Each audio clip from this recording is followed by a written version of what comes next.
Assalamualaikum warahmatullahi wabarakatuh. Kami dari kelompok 9 izin mengulang presentasi pada chapter 26 yaitu menabung, investasi, dan sistem keuangan. Sebelumnya perkenalkan, nama saya Rizky Anggun Cahya dan rekan saya. Saya Rintia Bella Agustina. Baik, untuk membersihkan waktu, kami akan langsung masuk ke materinya. Yang pertama ada rumusan masalah. Ada 5 rumusan masalah. Yang pertama, apa saja jenis utama lembaga keuangan dalam perekonomian Amerika Serikat dan apa fungsinya? Yang kedua, apa 3 jenis tabungan? Yang ketiga, apa perbedaan antara menabung dan investasi? Yang keempat, bagaimana sistem keuangan mengordinasikan tabungan dan investasi?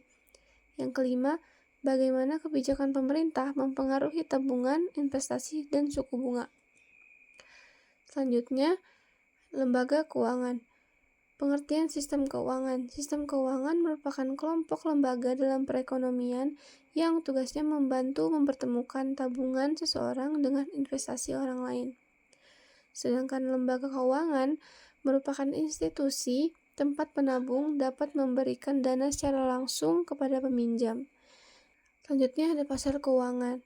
Pasar keuangan memungkinkan penabung memberikan dana secara langsung kepada peminjam. Ada 2 jenis pasar keuangan. Yang pertama, pasar obligasi. Obligasi yang merupakan sertifikat utang. Yang kedua, ada pasar saham yang merupakan klaim kepemilikan sebagian perusahaan. Selanjutnya ada perantara keuangan. Perantara keuangan merupakan institusi yang memungkinkan penabung menyediakan dana secara tidak langsung kepada peminjam, seperti bank dan reksadana. Reksadana menjual saham kepada publik dan menggunakan hasilnya untuk membeli portofolio saham dan obligasi. Berikut merupakan kurva krisis keuangan pada 2008 sampai 2009. Terdapat 4 negara, ada USA, France, UK, dan Kanada. Krisis finansial menyebabkan resesi di AS dan seluruh dunia. Selanjutnya ada unsur-unsur krisis keuangan. Penurunan besar harga aset. Pada tahun 2008 sampai 2009, harga rumah turun 30%. Kegagalan lembaga keuangan. Yang pertama, banyak bank gagal karena kredit macet. Yang kedua, penurunan kepercayaan pada institusi keuangan. Yang ketiga, nasabah menarik dana mereka. Credit crunch. Merupakan peminjam sulit mendapatkan pinjaman. Kemerosotan ekonomi, investasi turun, lalu GDP turun, lalu pengangguran naik. Lingkaran setan, turunnya laba dan nilai aset memperburuk krisis. Selanjutnya ada identitas akuntansi. Produk domestik bruto, GDP Y. Total pendapatan sama dengan total pengeluaran. Y sama dengan C tambah I tambah G tambah NX. Total pendapatan merupakan GDP, total pengeluaran merupakan Y. Jadi, total pengeluaran Y sama dengan konsumsi ditambah investasi ditambah belanja pemerintah ditambah dengan ekspor bersih. Dalam ekonomi tertutup, NX sama dengan 0 atau ekspor bersih sama dengan 0.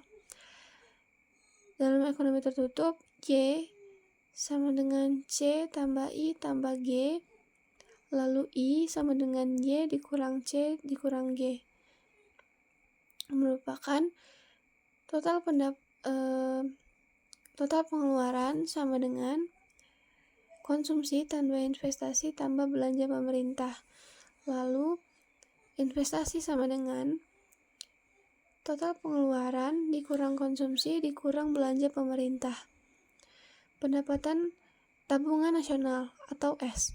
Pendapatan total yang tersisa setelah konsumsi dan belanja pemerintah. Tabungan nasional sama dengan total pengeluaran dikurangin konsumsi dikurangin belanja pemerintah. Maka dalam ekonomi tertutup, Tabungan nasional sama dengan investasi. Identitas akuntansi selanjutnya untuk T, pajak dikurang transfer. S tadi sama dengan Y dikurang T dikurang C ditambah T dikurang G. Tabungan private, Y dikurang T dikurang C, tabungan publik T dikurang G. Lalu ada surplus anggaran, T dikurang G lebih besar dari 0, tabungan publik. Defisit anggaran, T dikurang G lebih kecil daripada 0, tabungan publik. Selanjutnya akan dijelaskan oleh rekan saya. Baik, selanjutnya ada makna menabung dan investasi. Tabungan privat merupakan pendapatan rumah tangga setelah pajak dan konsumsi. Contoh penggunaan tabungan merupakan yang pertama, membeli obligasi, yang kedua, membeli saham, yang ketiga, deposito bank, dan yang keempat, menabung di rekening. Investasi merupakan pembelian modal baru. Contohnya, yang pertama adalah GM membangun pabrik. Yang kedua, kamu membeli peralatan bisnis. Yang ketiga, orang tua membangun rumah. Dan yang keempat atau yang terakhir, tidak termasuk membeli saham atau obligasi. Baik, selanjutnya ada pasar dana pinjaman. Yang pertama, model permintaan penawaran untuk melihat bagaimana sistem keuangan mengkoordinasi tabungan dan investasi, bagaimana kebijakan pemerintah mempengaruhi tabungan, investasi, dan suku bunga.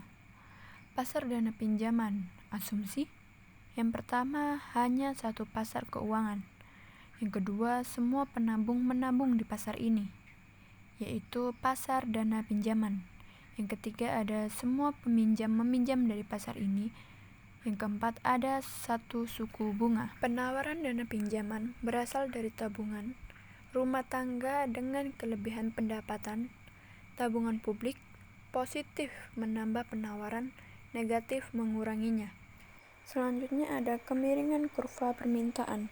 Jika suku bunga naik, maka menabung lebih menarik dan penawaran dana meningkat. Selanjutnya ada permintaan dana pinjaman.